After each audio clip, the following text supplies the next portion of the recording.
Have you ever witnessed someone get publicly ghosted by one of the most powerful figures on the planet?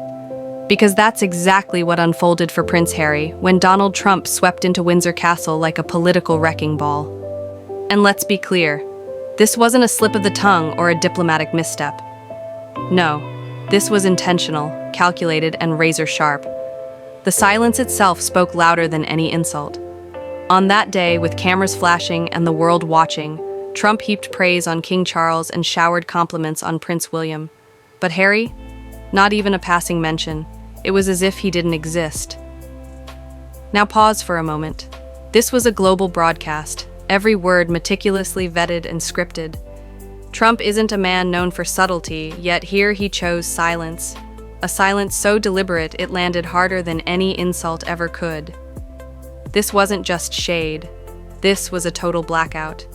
It was the diplomatic equivalent of declaring, "You don't matter, not to me, not to anyone." Trump understands showmanship better than anyone. When he described William as an incredible young man with a remarkable future, it wasn't just flattery.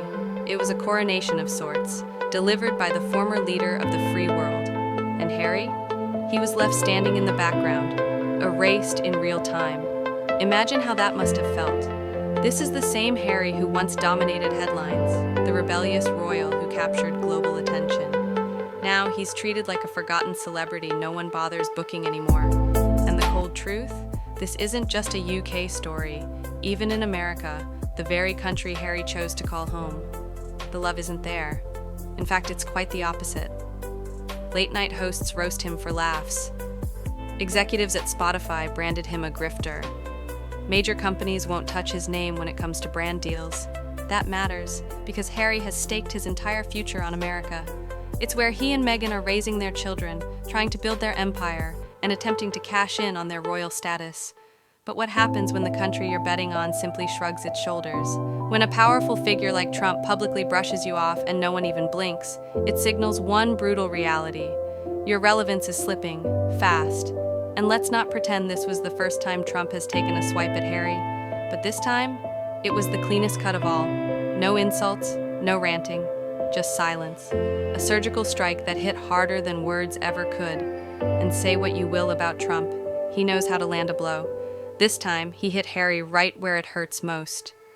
What makes it worse is that King Charles didn't seem troubled by it in the slightest. In fact, some observers claim he almost looked pleased.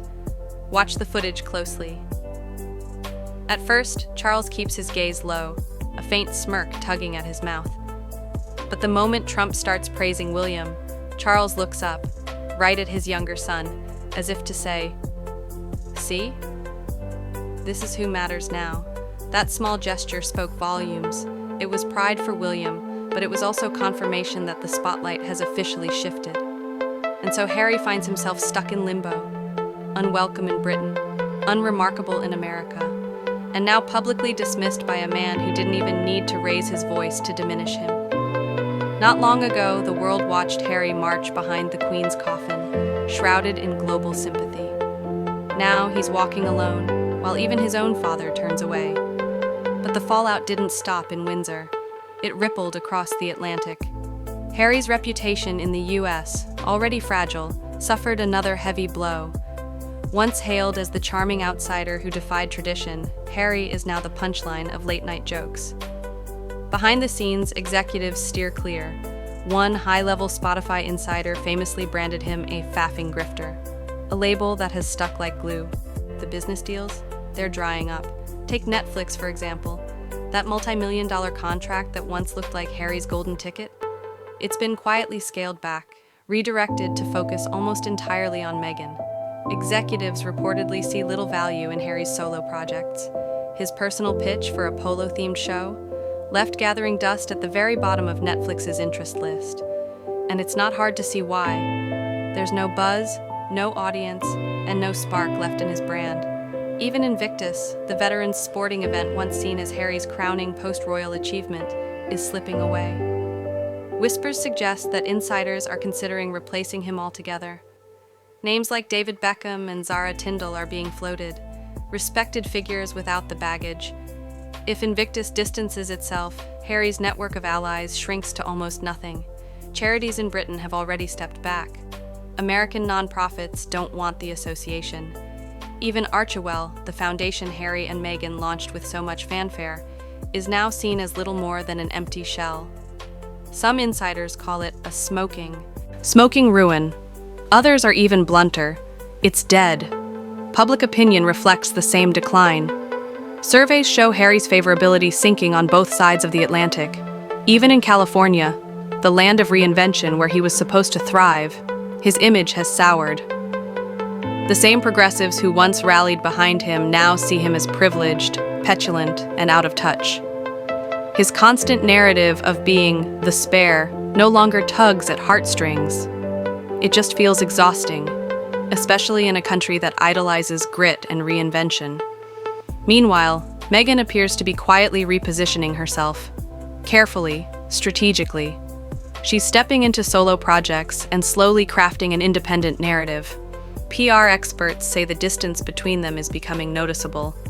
Some even whisper that the countdown to divorce may already be underway. Meghan's simply waiting for the right moment to walk away, maximizing sympathy and minimizing damage.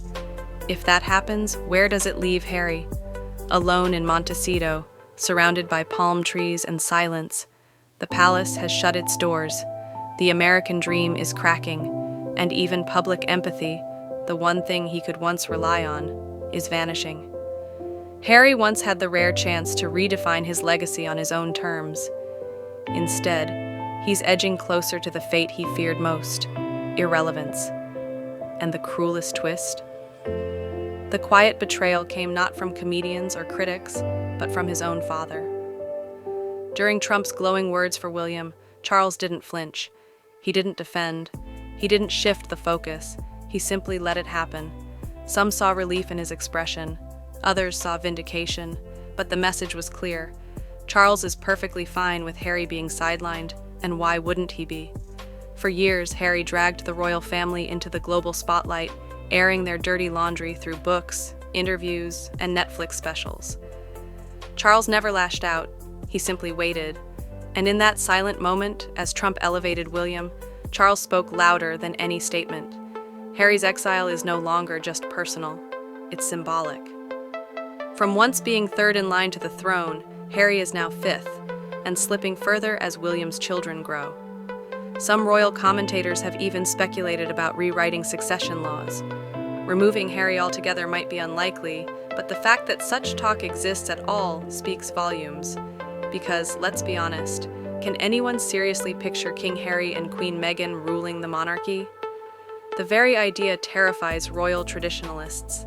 Imagine Buckingham Palace turned into a Netflix set, state dinners served with scented gift bags, every event turned into a documentary pitch, privacy twisted into a PR weapon by the very couple who claimed to crave it most. It's a nightmare scenario for monarchists, and one King Charles likely wants to prevent at all costs. That's why Trump's unexpected move at Windsor, intentional or not, handed the monarchy something crucial: clarity. A moment to reset the narrative, to draw a line. William and Catherine are the future.